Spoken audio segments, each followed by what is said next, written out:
Welcome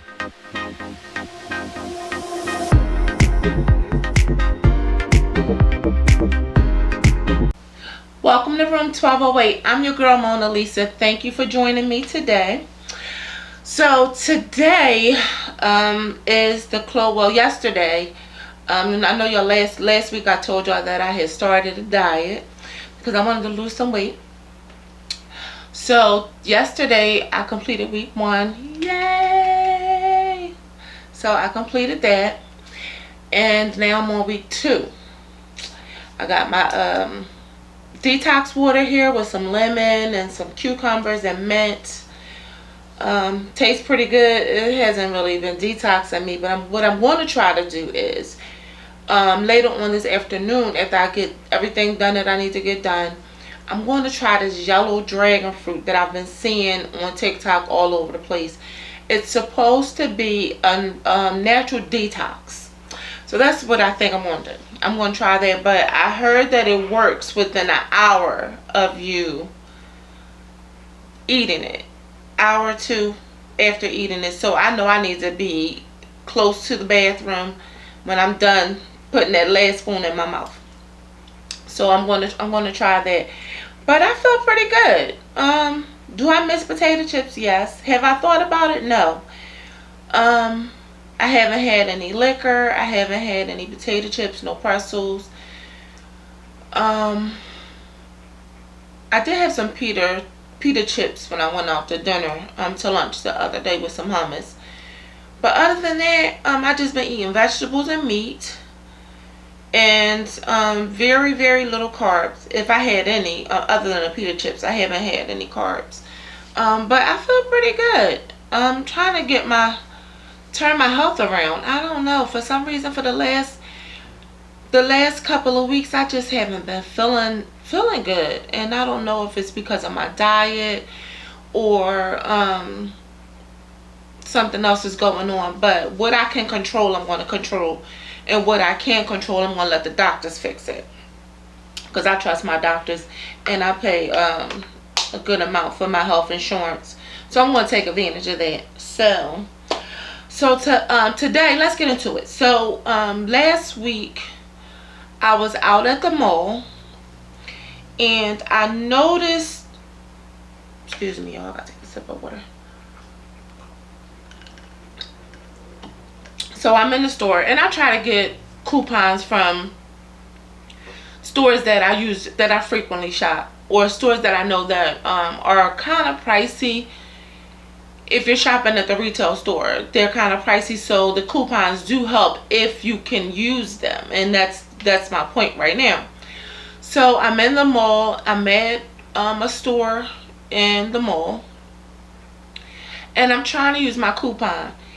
And this time I got really frustrated because I've had this experience before, but I didn't never feel so angry as I felt this time. And I don't know, maybe because the coupon was for 30% off, and I had a lot of stuff.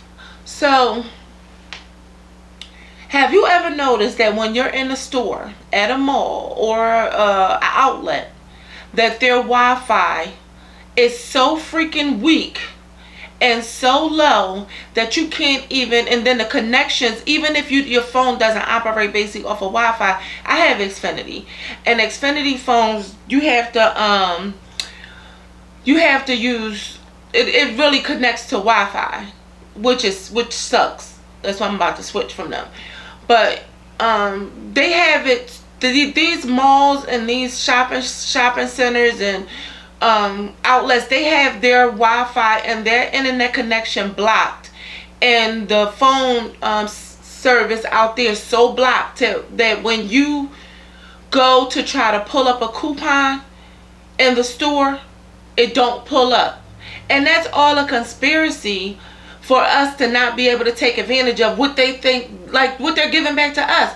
They don't just frequently just give us coupons. Those coupons are things that we earn from shopping there so often. And I was freaking pissed off. And the young lady, thank God that she saw that I was getting upset, that she went on and gave me the 30% off, because she said even herself, the Wi-Fi sucks. And it's a conspiracy.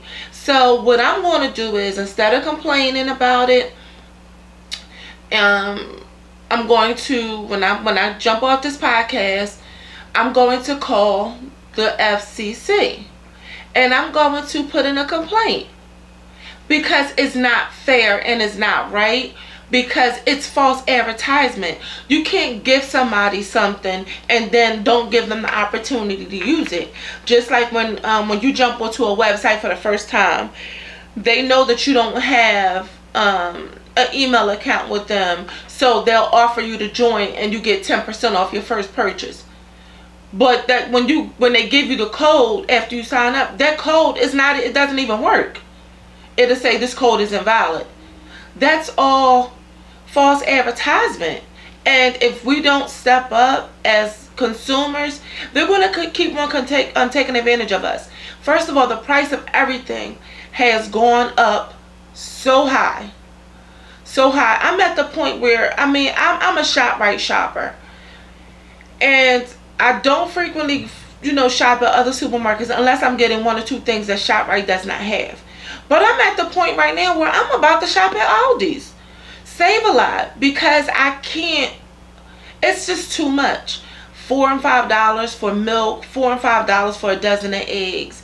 A pack of lamb chops, not even the lollipop chops, it's $13 for two. Like, this is just too much.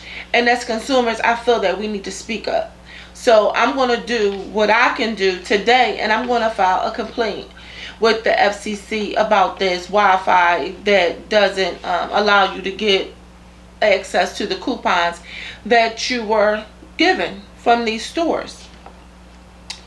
Another thing that I noticed, and I don't know if you guys noticed this week I'm running down some things that like kind of pissed me off throughout this week. So I was doing my taxes, and a lot of people know that I do taxes. I've been doing taxes since 2000, which is like 22 years, 23 years now. Okay.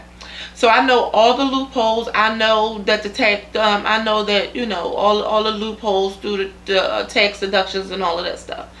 I have never gotten a refund this low in my entire life. The government is trying to recoup the money that they gave out from the PPP loans. Everybody did not take advantage of those PPP loans. Everybody didn't take advantage of the PUA. So I don't understand why it's dispersed, because I've done several people taxes this year, and they asked me, why is my refund so low? I did everything I can do with what you gave me. I even plugged in things that you didn't give me. It's the government, and they're punishing people who work hard and pay their taxes, because I paid a lot of taxes this year, and I don't understand why I'm only getting that little bit back. And it's ridiculous.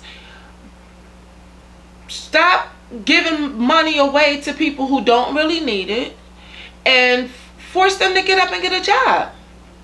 Or put something, a program in place to where, and I know that they have it, but they do have welfare to work programs. But the thing is, they don't push people who are on public assistance who can go out and work because they're not ill. They have they're not taking care of a disabled child or parent. So they are able bodies that can get up and work. They're trying to make people who hardworking people pay back for the people who we can't pay. I know that we all supposed to give, but I wanna reap the benefits of my labor. I never got a refund this low, and I'm disappointed. I'm like, shoot, I don't even know if I should file, but I'm gonna go ahead and file, and I'm gonna get the little bit that I'm supposed to get, but I'm gonna go through it again before I submit it later on this evening. If y'all notice this, jump into my DMs and agree or on my Wi-Fi that you've experienced this, any of these things. And if you have any suggestions or whatever, something that we can push to make changes, I'm welcome. and I'm open to assisting in anything. And another thing,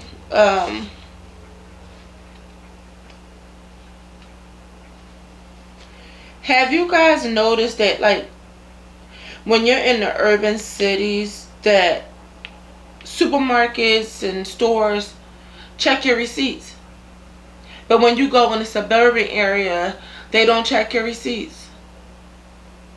Is that discrimination? Because I kind of feel that it is. And I know that we're in a time, and people have always stolen things from stores and supermarkets. And I know that it is more prevalent today because of the climate that we're in, with all the crime and all the, the inflation. Everybody's struggling because it's hard out here. And I get it. But it's discrimination. And ShopRite, for one, is, all of these markets are, they're privately owned, but they're a part of a franchise. And I thought that when you're under a franchise, all the rules supposed to apply across the board. So if a ShopRite in the suburban area is not checking for a receipt, why is the ShopRite in an urban communities checking for receipts? They're not looking for anything. For one, they just looking at your receipt. It's all about if they're going to get caught on camera not checking, because there's no way you could have a cart full of food that's in bags and they looking at your receipt and checking what you got.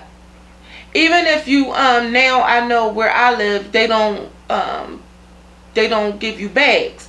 And there are times where I may run in the store and forget to take bags, and I walk out with more than I had expected to get. So I'll just put the stuff in the cart, and then I'll put it in the bag when I get to my trunk. They look at the receipt, and they not looking at nothing. They not checking nothing. They just and looking up and down, and okay, thank you. It's a waste of my time. What you can be doing is go over there into all them empty registers. It's the first of the month. People get their welfare and their SSI checks, and that's when most of the people go out shopping. But you only got 2 registers open. Go put those people that you got standing at the door checking receipts, put them on a register. Pick and choose what is more important. Because you spend a lot of time in these lines waiting for a register to pay for your products, where you want to go to a store that has 8 lines open, and it may not be the store that you really particularly like to go to, but because of the convenience and you're in and out, why not? Because it's worth it, and your time is valuable. I know my time is valuable. So I was talking to my daughter today, and she made me aware of an incident that happened in Kansas City, where this 16-year-old boy went to a home accidentally, thinking that he was going to pick up his siblings, and got shot. Now, I knew it was a white, when I said, okay, let me read up on it, because that's something I could talk about on my podcast. So I read up on it, and then I looked at all the the news things. They said the suspect's identity has not been identified. Not have been identified, but it hasn't been disclosed. Okay. If it was a black person, his picture would have been up there, plastered, full screen, mugshot, and everything already. But because they always want to cover up and hide these white people faces, because they know that black people will go and seek justice on their own.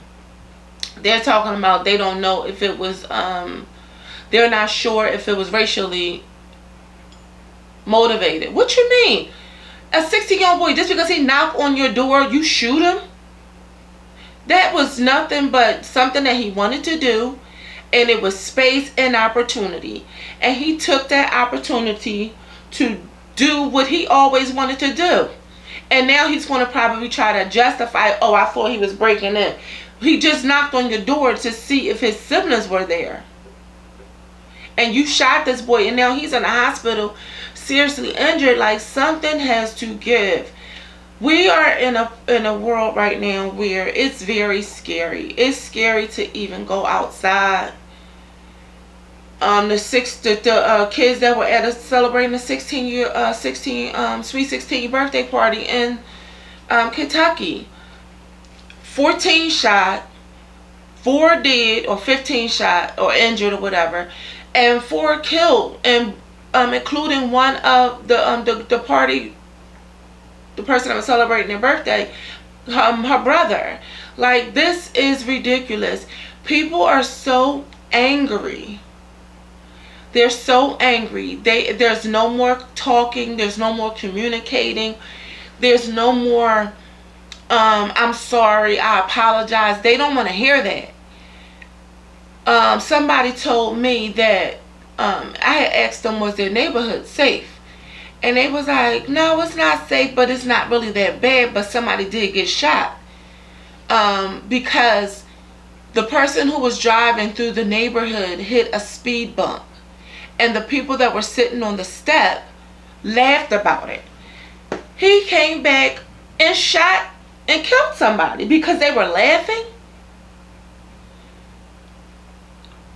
People have to just calm down. I don't know what happened during COVID, but it seemed like after COVID, the world is just mad. It's more mass shootings than anything. I'm afraid to even go to the market without my gun. I'm afraid to even go to Walmart without my gun. Because it doesn't make any sense. Like, I want to feel safe, but I don't. And I don't want to have to carry a gun everywhere I go. That puts anxiety on you because you know your surroundings is not safe. And I live in a pretty safe neighborhood. We don't hear no fire trucks, no shootings, no cop cars, none of that stuff. You can leave your car doors unlocked. You can leave your front doors unlocked throughout the day. There was a time I left my garage open accidentally, came home, and everything was still there. But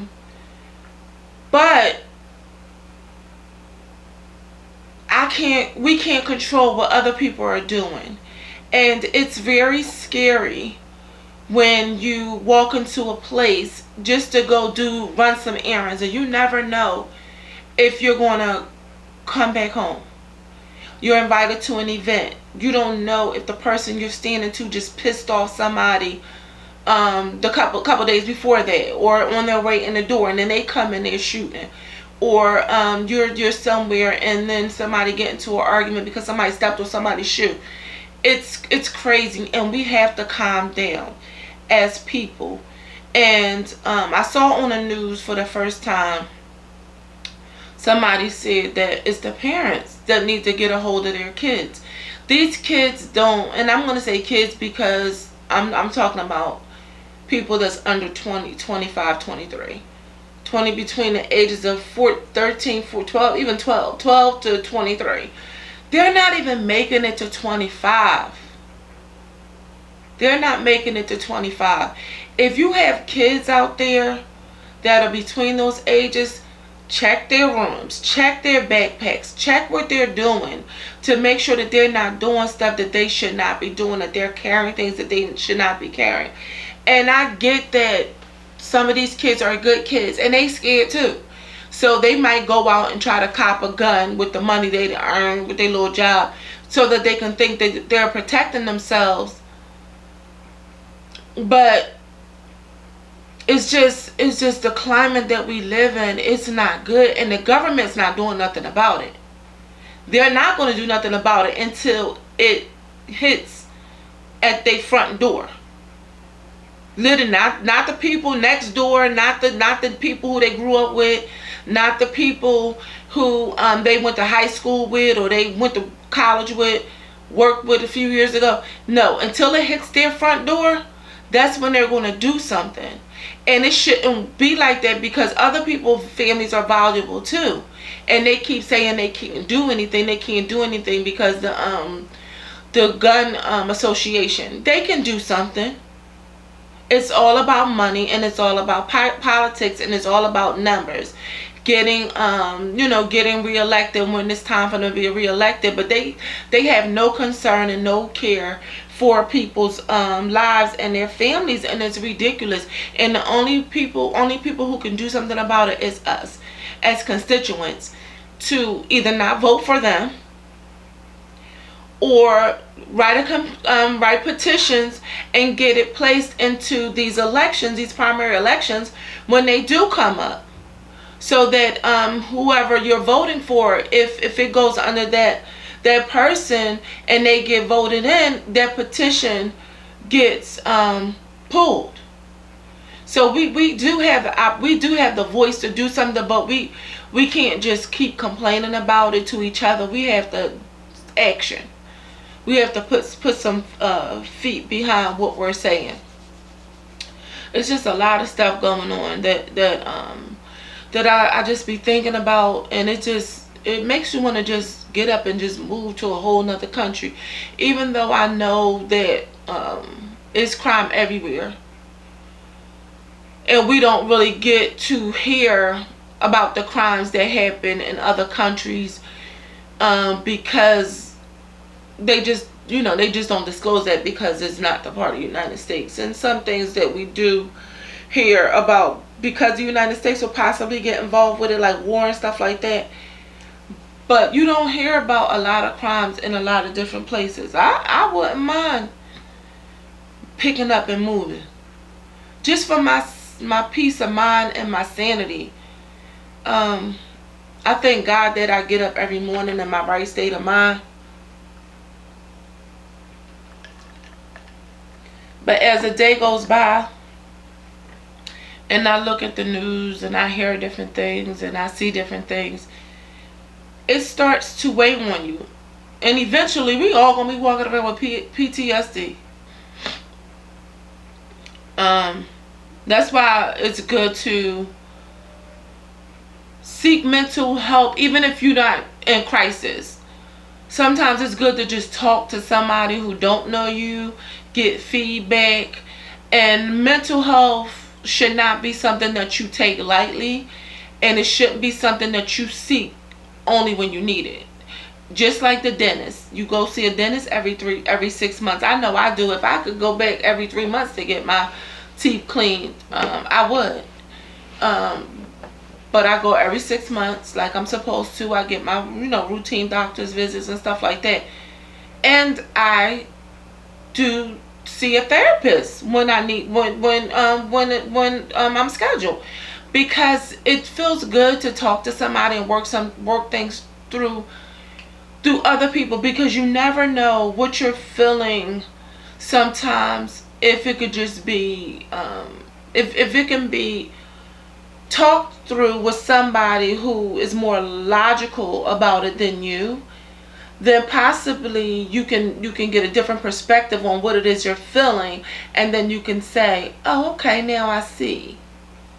Now I see that's what could possibly be it, and it makes you feel a lot better. When I was in therapy, and I still see a therapist, but I thought that I was just almost stepping into a state of depression. But after several visits with this particular therapist, she I opened up about the domestic abuse I went through throughout my teenage years and my 20s up until 30 years old. She said that I have PTSD from that, and certain things trigger. So it's good for me to consistently seek outside opinions from a therapist, and it's good to just sit back and just relax and know that you're not going to be judged, and not say something that's going to be looked at and held against you later. Because even though you might have a spouse that you can talk to when you're open in communication, but everything they might not understand and be able to work through things with you to make you feel better. They're going to try their best. If they love you, they're going to try their best to do whatever they can to help you feel better. But they're not they're not licensed psychologists. So I'd rather sit down on a couch or lay down on a couch. Laying down is more therapeutic for me. Laying down on a couch and just spilling your guts. Even if you're just talking about what you went through the last 2 weeks or within the last time you met with them, if it's every 30 days.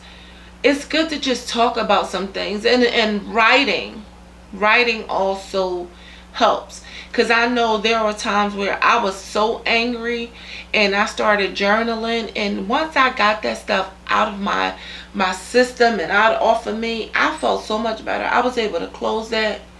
And there were times where I even wanted to write letters to somebody. And once I wrote it down, and after I got finished, I felt better. Balled it up and threw it in the trash. So all of these things can help calm us, get us to work through some things, because something has to give. Because if not, I don't see where we can overcome all of this, because I know for a fact that we're in our last days. It says it in our Bible, for all the stuff that we're going through right now. But while we're still here, we still have an opportunity to get it right with God and to turn our life around and start doing some things that is pleasing to Him. And even if we're not out there committing crimes, but we're not serving, we're still not pleasing Him. Because our purpose when we were born was to serve. Whatever capacity you feel that is, whether it's volunteering at a homeless shelter, volunteering at a soup kitchen, sweeping the neighbor's yard or whatever, pulling your neighbor's trash, stuff like that, helping seniors go to the grocery store, just seeing if a couple elderly people need some stuff from the grocery store. Serving, that is what we were born for, and what our purpose here on earth is. And God has given us all a gift and all a talent, but and He wants us to utilize that. But the purpose is to serve. And if you're not serving, you're not pleasing God. So those were a few things that I wanted to discuss this week with you guys. Next week I will have Stacks back on with me. He hasn't been feeling well. I haven't been feeling well either. We both had came down with whooping cough, and we're currently on antibiotics for that. I'm starting to feel a little bit better. My cough has gone away, but it's now the antibiotics is the side effects. It's really irritating my stomach, and all I want to do is just lay down, because I haven't been eating. The last couple of days I haven't been eating because my stomach is so upset. Just basically like the smell of food is making me nauseous. So I don't really have any energy. So all I've been doing is just kind of just laying down. So hopefully, prayerfully, I got a few more days on this antibiotic. So hopefully and prayerfully, I will be feeling much, much better. And I thank you guys for all your prayers. Because last week I did state that I wasn't feeling good. I'm just going through some things right now. I don't know what's going on with my body, and I've noticed a pattern over the last probably 10 years that during the warmer seasons, my stomach starts to really affect me and irritate me. Through the winter months I'm cool, and for winter and fall I'm cool, but as soon as it starts to warm up, my stomach is just so unsettled, and it's kind of annoying, and I'm trying to do everything I can. But I thank you guys for consistently supporting me and supporting my husband and supporting this podcast. I love you guys from the bottom of my heart. And remember to, like I said, I'm going to call the FCC, and then next week I'll give y'all an update on what was the outcome and what they told me can happen, or what they're going to do. And just remember to, if you can, talk to somebody that's of a younger age, and try to inspire them and encourage them to keep their head up and stay on the right path, because a lot of these kids don't have that at home.